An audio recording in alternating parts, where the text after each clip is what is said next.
Hello friends, welcome to my YouTube channel. Friends, आज की इस वीडियो में हम लोग सी-टेट दिसंबर 2023 से संबंधित एनसीएफ 2005, आरटीई एक्ट 2009 और एनईपी 2020 से संबंधित महत्वपूर्ण क्वेश्चंस को करने वाले हैं, जो कि प्रीवियस ईयर में पूछे गए हैं और एग्जाम की दृष्टि से बहुत ही महत्वपूर्ण हैं। चलिए अपने क्वेश्चंस को डिस्कस कर लेते हैं। आरटीई अधिनियम 2009 के बारे में निम्न तथ्यों पर विचार कीजिए। आरटीई अधिनियम 6 से 14 वर्ष तक आयु के बच्चों के वर्ग के लिए है। हाँ, 6 से 14 वर्ष के बच्चों के लिए आरटीई एक्ट है। ठीक है। प्राथमिक शिक्षा 1 से 5 बच्चों के घर के नज़दीक ही 1 किलोमीटर परिधि की दूर में उपलब्ध करवाई जाए। तो हाँ, आरटीई एक्ट में यह बात कहा गया है कि जो प्राथमिक शिक्षा है 1 से 5 तक की शिक्षा है वह बच्चों के घर से 1 किलोमीटर की दूर में होनी चाहिए।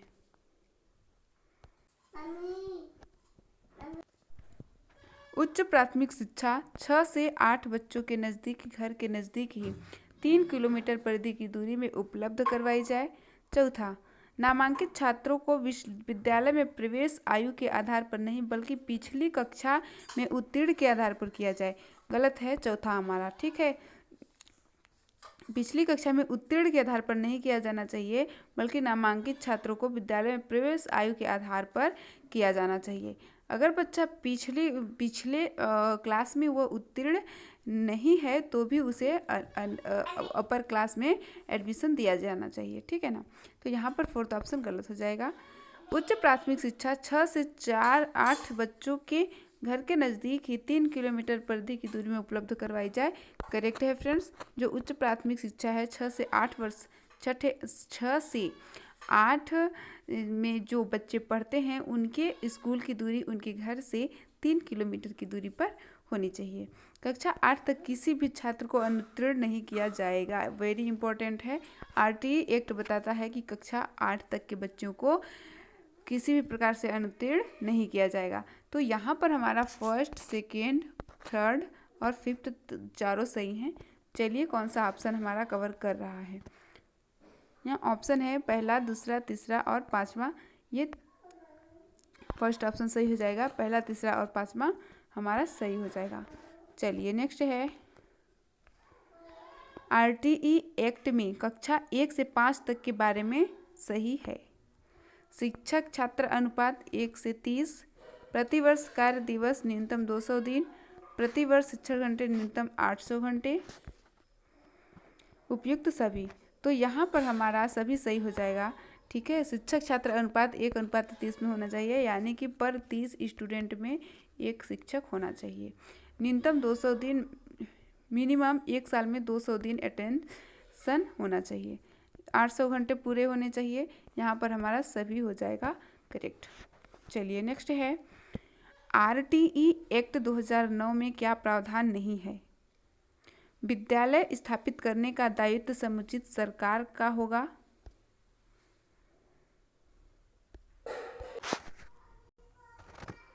किसी भी छात्र को प्रारंभिक शिक्षा पूर्ण करने तक किसी भी कक्षा में रोका नहीं जाएगा। प्रत्येक निजी विद्यालय को अल्प आय वाले गरीब वर्ग के बालक के लिए 25% सीटें आरक्षित होंगी। नेक्स्ट है, पूर्व विद्यालय शिक्षा का प्रभावी रूप से प्रावधान किया जाएगा। तो यहाँ पे आरटीई एक्ट में क्या प्रावधान नहीं है पूछ रखा है। तो विद्यालय स्थापित करने का दायित्व समुचित सरकार का होगा। यहाँ पे ये सही हो जाएगा। ठीक है। तो यहाँ पे नहीं पूछा है तो हमें नहीं ढूंढना है कौन सा नेगेटिव है। किसी भी छात्र को प्रारंभिक शिक्षा पूर्ण करने तक किसी भी कक्षा में रोका नहीं जाएगा। तो यहाँ पर ये भी सही है। ठीक है। यहाँ पे आरटीई एक्ट कहता है कि 1 से 8 तक की क्लास में जितने भी सारे बच्चे होते हैं उन्हें फेल नहीं करना है, उन्हें उत्तीर्ण ही करना है। प्रत्येक निजी विद्यालयों को अल्प आय वाले गरीब वर्ग के बालक के लिए 25% सीटें आरक्षित होनी चाहिए। करेक्ट हो जाएगा फ्रेंड्स। यहाँ पे जो निजी विद्यालय हैं, जो प्राइवेट स्कूल से हैं, उनमें अल्प आय वाले जो गरीबी रेखा से नीचे वाले होते हैं उनके लिए 25% सीटें उनके लिए आरक्षित होनी चाहिए। ऐसा आरटीई एक्ट में प्रावधान है।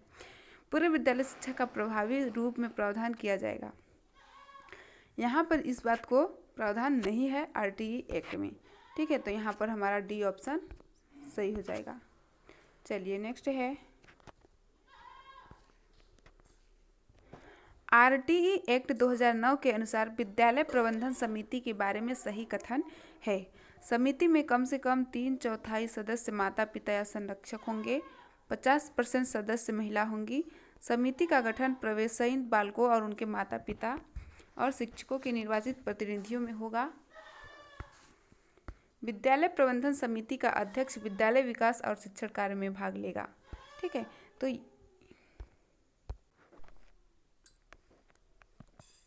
तो यहाँ पर पूछ रखा है कि आरटीई एक्ट के अनुसार 2009 विद्यालय प्रबंधन समिति के बारे में क्या कथन सही है।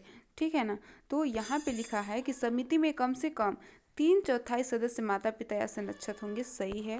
ठीक है, 50% सदस्य महिला होंगी, ये भी सही है। समिति का गठन प्रवेशित बालकों और उनके माता पिता और शिक्षकों के निर्वाचन के प्रतिनिधियों का होगा।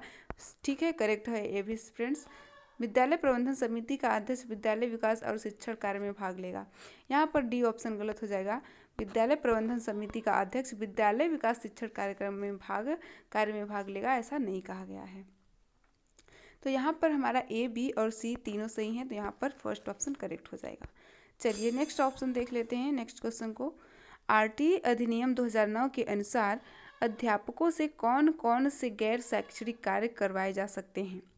तो यहाँ पे जो अध्यापकों से कौन कौन से एक्स्ट्रा कार्य करवाए जा सकते हैं उनको पूछा है। जनगणना बिल्कुल सही है, जनगणना कराया जाता है अध्यापकों के द्वारा। आपदा राहत कार्य, चुनाव संबंधी कार्य, उपयुक्त सभी। तो यहाँ पर उपयुक्त सभी हो जाएगा फ्रेंड्स। आरटीई एक्ट में इन सारी कार्यों को प्रावधान का दिया गया है। छात्र शिक्षक अनुपात 6 से 8 तक के बारे में निम्नलिखित में से कौन सा कथन सही है।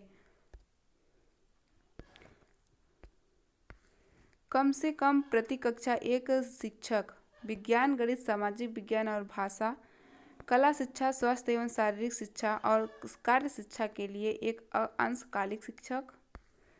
ए और बी दोनों सही हैं, इनमें से कोई भी नहीं। तो यहाँ पर जो है कम से कम प्रति कक्षा एक शिक्षक, यहाँ पर विज्ञान, गणित, सामाजिक विज्ञान और भाषा का होना चाहिए, करेक्ट है। कला शिक्षा, स्वास्थ्य एवं शारीरिक शिक्षा और कार्य शिक्षा के लिए एक अंशकालिक शिक्षक होना जरूरी है। तो यहाँ पर हमारा सी ऑप्शन सही हो जाएगा।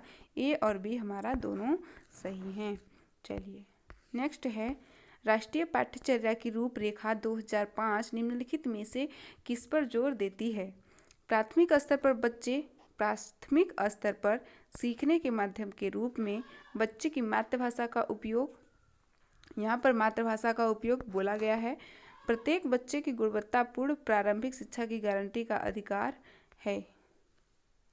जी बिल्कुल, यहाँ पर प्रारंभिक शिक्षा पाने का अधिकार है। वंचित समूहों के लिए विशेष प्रावधान प्रदान किए गए थे। 6 से 14 वर्ष की आयु के बच्चों को निःशुल्क एवं अनिवार्य शिक्षा है। तो यहाँ पर हमारा फर्स्ट ऑप्शन सही हो जाएगा। ठीक है, प्राथमिक स्तर पर सीखने के माध्यम के रूप में बच्चे की मातृभाषा का उपयोग होना चाहिए, ऐसा एनसीएफ 2005 कहता है। चलिए अगला है, नई शिक्षा नीति 2020 को लागू करने वाला भारत का पहला राज्य कौन सा है। कर्नाटका, उड़ीसा, गुजरात, मध्य प्रदेश। तो यहाँ पर हमारा फर्स्ट ऑप्शन करेक्ट हो जाएगा। कर्नाटका नई शिक्षा नीति 2020 को सबसे पहले लागू किया था। चलिए नेक्स्ट है, एनईपी 2020 के अनुसार सर्व शिक्षा अभियान SSA को नए कार्यक्रम के रूप में शामिल किया जाएगा। कार्यक्रम का नाम क्या है। सर्व शिक्षा अभियान, समग्र शिक्षा योजना, समग्र शिक्षा स्कूल, समग्र स्कूल योजना। तो यहाँ पर फ्रेंड्स हमारा बी ऑप्शन सही हो जाएगा, समग्र शिक्षा योजना। इसके अंतर्गत आया है कि एनईपी सर्व शिक्षा अभियान, इसको नए कार्यक्रम के रूप में शामिल किया जाएगा, समग्र शिक्षा योजना के रूप में शामिल किया जाएगा। आई होप फ्रेंड्स कि यह वीडियो बहुत ही ज़्यादा हेल्पफुल रही होगी। अगर वीडियो पसंद आए तो लाइक, शेयर, सब्सक्राइब जरूर करिएगा। मिलते हैं नेक्स्ट वीडियो में, तब तक के लिए धन्यवाद।